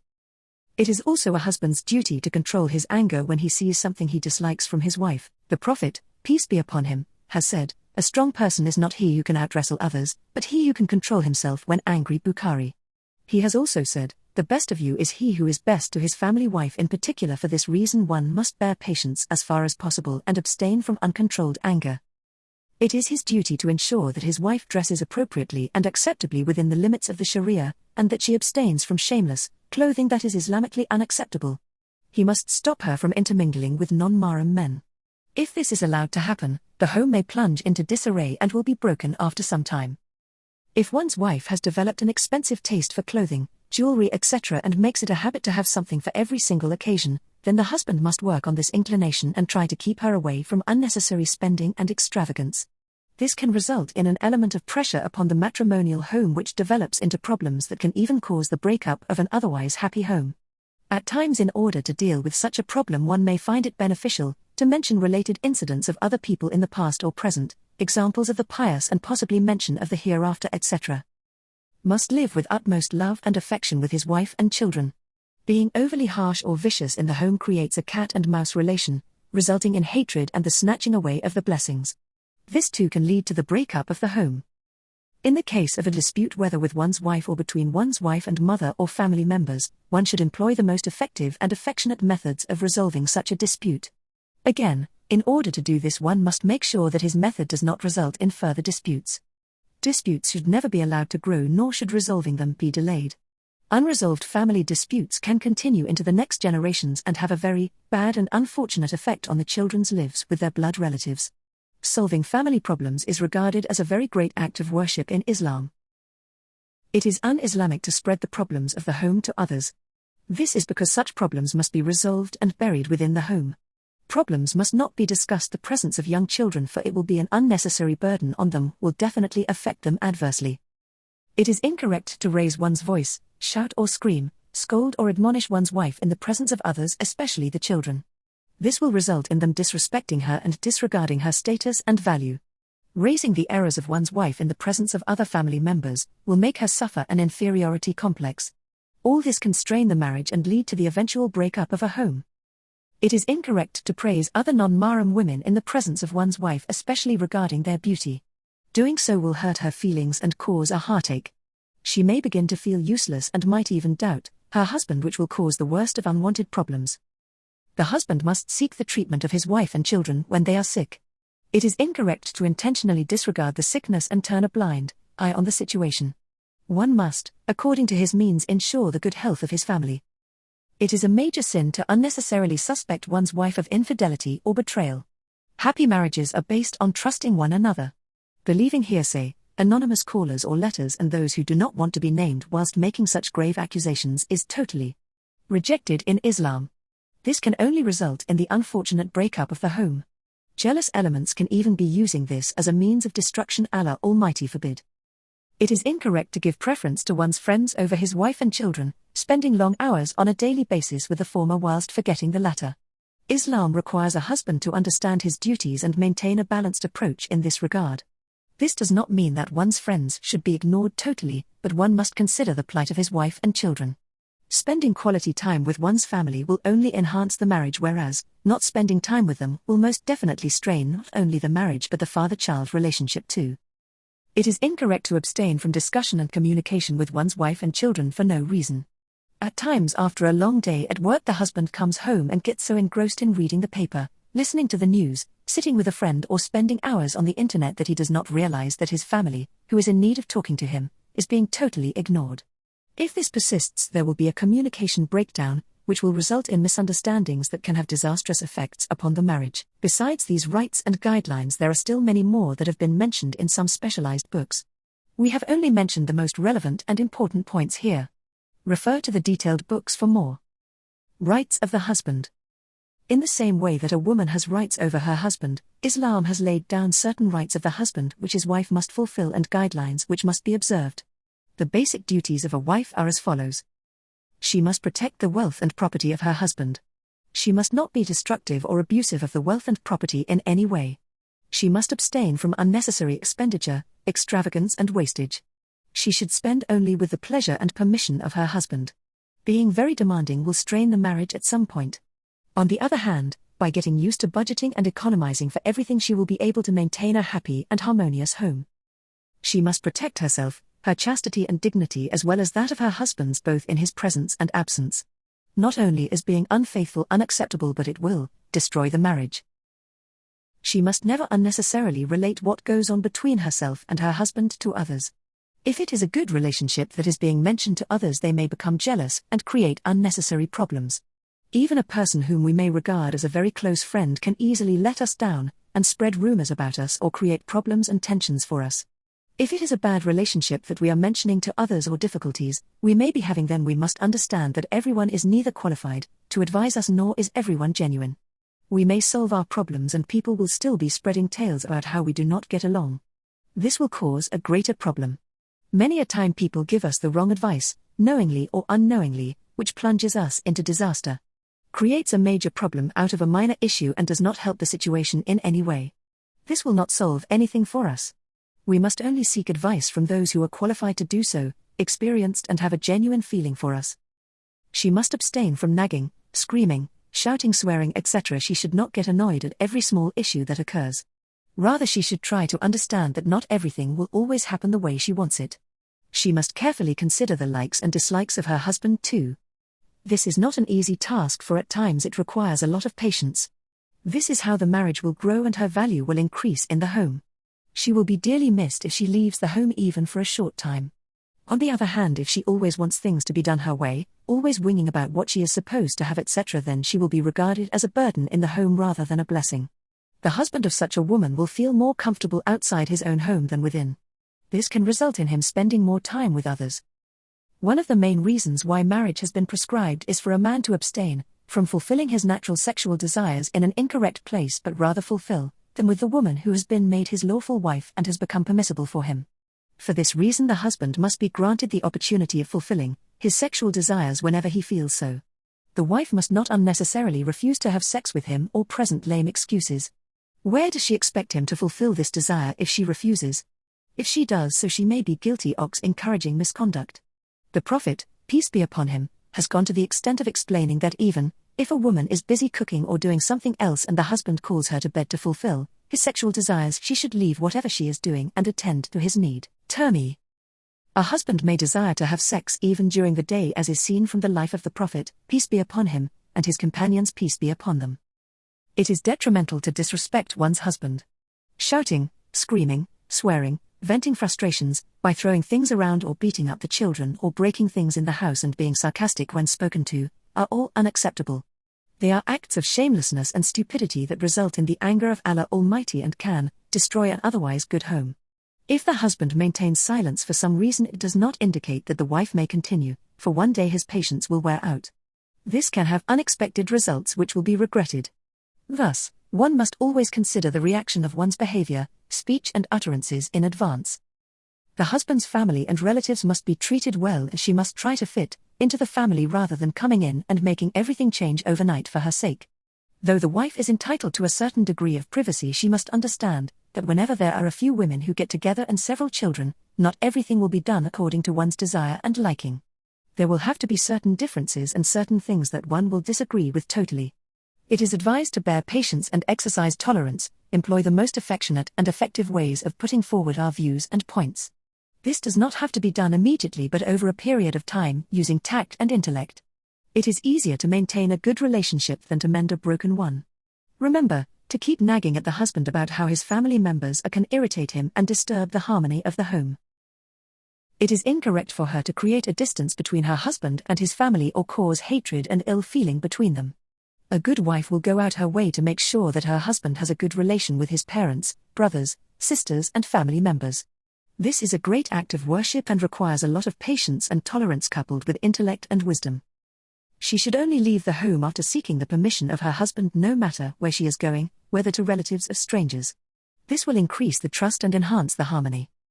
She should not unnecessarily doubt or suspect her husband of having an affair, etc. This type of suspicion, which is usually the result of self-created thoughts and ideas, rumors of jealous people who might even claim to be friends or even anonymous callers, etc., will only result in destroying an otherwise happy marriage.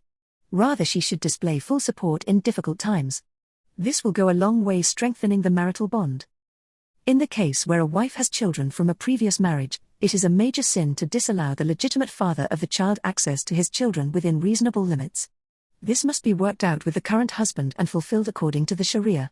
Similarly, if the husband has children from a previous marriage, it is a major sin to deny his ex-wife her rights or to disagree that he sees his children in the case where they are staying with their mother, etc. He ulama must be contacted for details regarding the explicit law of Allah Almighty regarding custody and access. In order to maintain healthy married life, it is important that the wife beautifies herself at all times for her husband within the limits of the Sharia. She should try to be neat and clean at all times, smart and prim, apply a good scent within the home, etc. In fact, she must make use of the permitted makeup that is available, and she must understand that it is Islamically rewarding to beautify herself for her husband. If she is not going to take care of this, or if she wears tatty clothes that are creased, dirty, smelly, etc., and takes no pride her appearance for her husband, then he may slowly lose interest in her. The Sharia has gone as far as terming it a sin to abstain from beautifying oneself for one's husband. Always looking good in the home will definitely enhance the value of a woman in the eyes of her husband. He will consider her a great gift, and appreciate what Allah Almighty has bestowed upon him. She must communicate well with her husband and tell him when major issues take place. If she is sick, she should not expect him to sense or understand that she is sick without being informed. At times, if he sees her looking sad or depressed, it is unfair not to explain why this is the case. Keeping a person guessing can be very harmful to the marriage. Sometimes she may be sad for other reasons. She must put forward the reason and clear the air, and if need be, give him the opportunity to help or explain. Besides these, there are many other rights and guidelines that a woman should take note of in order to prosper in her marriage. Refer to specialized and detailed books for more. More than one wife. The Sharia has allowed limited and conditional polygamy. A man may have only up to 4 wives on condition that he maintains equality and justice between them, and fulfills their rights. In the case where a male is unable to do so, he is asked to stick to 1 wife. If due to the wife's inability to give birth, the sexual appetite of a man not being satisfied by 1 wife, or for some other reason a man decides to marry a 2nd, 3rd or 4th wife and is not just between them and does not fulfill their rights, he has been warned of a severe punishment. The hadith says that a person who has had 2 wives and favored one over the other will on the day of judgment have his body slumped in disgrace. Abu Dawood and Tirmidhi. By looking at him, people will know his crime. Regarding this limited and conditional polygamy, Allah Almighty has said, so marry whatever number suits you from women, 2, 3 or 4, however if you fear injustice then 1. Surah Nisa. The Ahadith have also confirmed this. Many Sahaba had up to 4 wives who lived very happily. Neither did the wives disagree to the other marriages, nor did they create unnecessary disputes. They neither made life difficult for their husband nor for his other wives. In fact, they facilitated the other marriages. Allah Almighty, who has created man, is the best knower of his needs. He decrees rules and regulations that fit the condition of man. He has always provided halal and permissible methods of fulfilling all man's desires, leaving him with no excuse to engage in haram. Therefore, to feel or think that this limited and conditional polygamy that is permitted by Allah is bad, incorrect, or invalid these times, to unnecessarily hinder a man's second, third, or fourth marriage is contrary to the Sharia and detrimental to one's spiritual well-being. There are many reasons why Islam has allowed this limited polygamy. At times a woman is unable to bear children, yet the husband is eager to have children. At times the sexual strength of a man is so great that one woman is not enough to satisfy his sexual needs. At times, during the unclean days of a woman, her husband finds it difficult to restrain himself. If he does not marry a second wife, he will probably end up committing adultery, zina. The population of women is far greater than that of men. The Hadith has confirmed that there will come a time when the ratio of men to women will be to 50. If every man was to marry a single woman, there will be countless women left without anyone to marry. This would encourage adultery and zina, which is already prevalent. Our Creator has therefore permitted this limited polygamy to provide solutions for those females who are finding it difficult to marry. At times a young widow or divorcee would be able to revive her entire life through this permissibility, which is only appreciated by those who are facing this problem themselves or within their homes. There are countless other reasons which we will not mention this brief booklet. Mufti Muhammad Shafi Sahib has mentioned his Tafsir Ma'ariful Quran, the summary of which is, the permissibility of a male having more than wife comes well before Islam in the empires and kingdoms of Arabia, Iran, Egypt, India, etc. All these nations practiced polygamy. It is only the European continent that recently tried to prohibit polygamy. This resulted in extramarital relations. Similarly, the religious book of the Hindus, Ved, has permitted polygamy. Some Hindus used to have 10, 20 and up to 27 wives. The Krishna, who is greatly regarded by Hindus, had countless wives. Those nations that have prohibited polygamy have been faced with an increase in adultery, zina. Take a look at the people of Europe. They prohibit polygamy but openly acknowledge mistresses and girlfriends. What sense is there in prohibiting nikah and permitting adultery? It is unfortunate that we tend to disagree with a halal second or third wife, yet we take it lightly when haram is being done. Important etiquettes of sex. This is a summary of some of the points we have mentioned in this booklet regarding the etiquettes of sex and sexual relations. 1. It is preferred and advised to cleanse oneself and apply perfume before sexual relations. It is also sunnah to do so. 2. One should remember to read the du'as taught to us in order to protect oneself from shaitan at this crucial moment. 3. It is not advised to be totally naked in the sense that even a sheet is not covering the couple. Though it is not prohibited to be naked, it is against the general etiquettes of sexual intercourse. 4.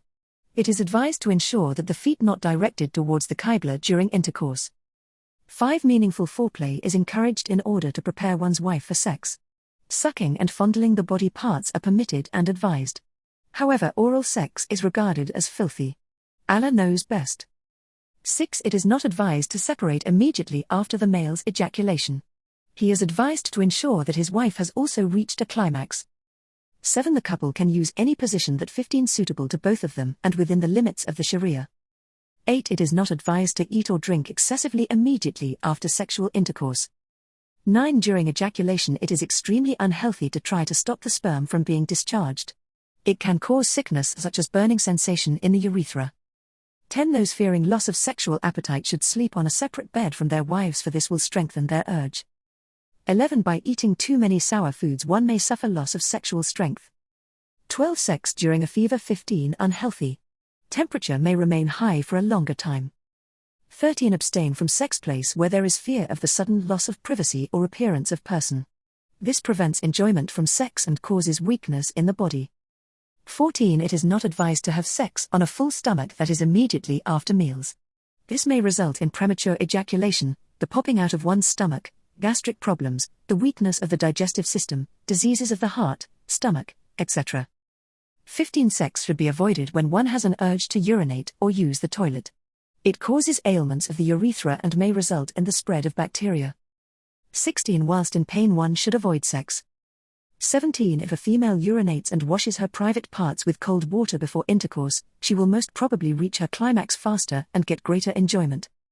18. When intending to engage sexual intercourse one must try to indicate this in advance to the spouse so that the couple can be prepared in all ways for it.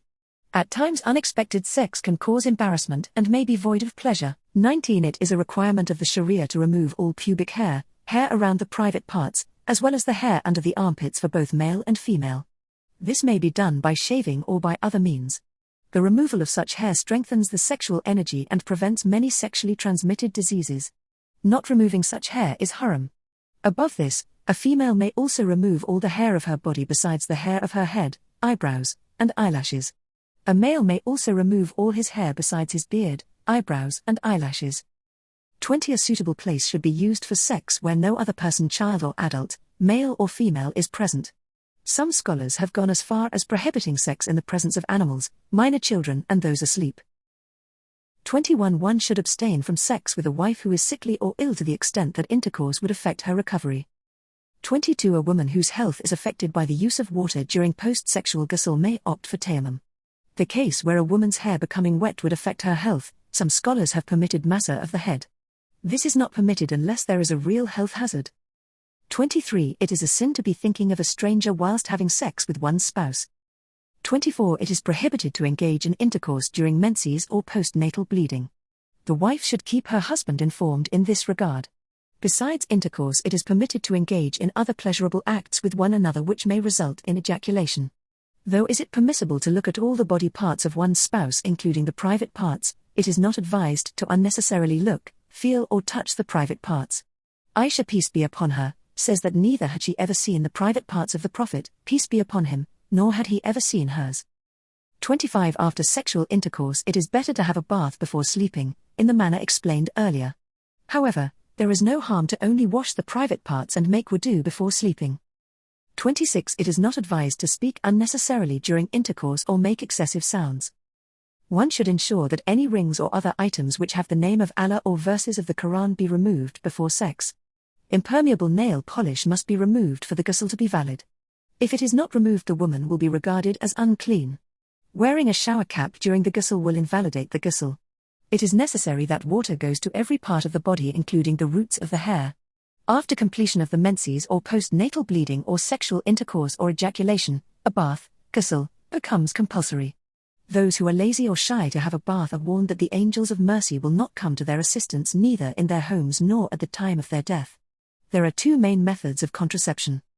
A. Reversible method, e.g., the condom, the diaphragm, the coil, the IUD, the pill, the implant, etc. It is only under certain circumstances and in certain situations that these methods may be employed. They are not permitted without a valid reason that is regarded in the Sharia. Fear of poverty due to excessive children is not a valid excuse, does not permit contraception at all. B. Irreversible method example given, vasectomy and the cutting of the fallopian tubes. This method is prohibited. It is only when doctors and experts confirm that female's life would be threatened or severe health implications would be caused if she fell pregnant that this prohibition may be lifted. It is prohibited to employ irreversible methods of contraception without valid Shari excuse. Those who decide to do so after having a few children must be made aware of this prohibition. Abortion is prohibited in the Sharia except in certain circumstances and within a certain time frame. For details of this, please consult the muftis or books that have specialized on the topic. Sex during pregnancy is permissible. However, if a woman does not desire to have sex in this condition, then the husband should understanding. The most convenient and comfortable positions must be used. Doctors' advice must be obeyed in the case of complications and sickness. Both the husband and wife must fulfill each other's obligations and rights. The rules and guidelines of a happy marriage that are mentioned in this and other booklets must be applied. Disregarding them will only have a negative impact on the marriage. The Sharia has permitted a male to marry up to 4 women on condition that he fulfills their rights and is just in his treatment to them. Thus, to feel that this permission is bad, incorrect, or invalid in our times, or to hinder it in any way is a dangerous sin. Though it is best to inform the earlier wife or wives of the next marriage, if the nikah is done without her knowledge due to fear of her rejecting the allowance that Allah has granted or making life difficult for the next wife, the nikah will still be regarded as valid. It should be noted that it is strictly prohibited to unnecessarily prevent a man from taking another wife or up to 4 wives. Conclusion. We have tried our best to be clear, frank and explicit so as to educate the Muslim masses of the rulings pertaining to their sexual lives, and open their eyes to halal and haram in this regard. We must understand that the Prophet, peace be upon him, has prohibited us from being shy regarding queries which affect us and our deen. He says, there is no shying away from knowledge. Please seek further clarification from qualified and able muftis on issues that may affect you and have not been discussed detail in this booklet. Artificial insemination, abortion, restrictions upon a couple, or those intending to marry, in the case of AIDS etc. are just some current issues that we have not expanded on. Regard it as your duty to spread this booklet, whether in the form of a gift to a young man or woman, a suffering couple, or through simple distribution upon the occasion of nikah to the adults present. It is rewarding to spread the teachings of Islam to as many people as possible. You may never have imagined how helpful it is to know and practice what Allah Almighty, our Creator, has taught us in the Sharia. May Allah Almighty accept all our efforts and save the Ummah from all evil. Ameen.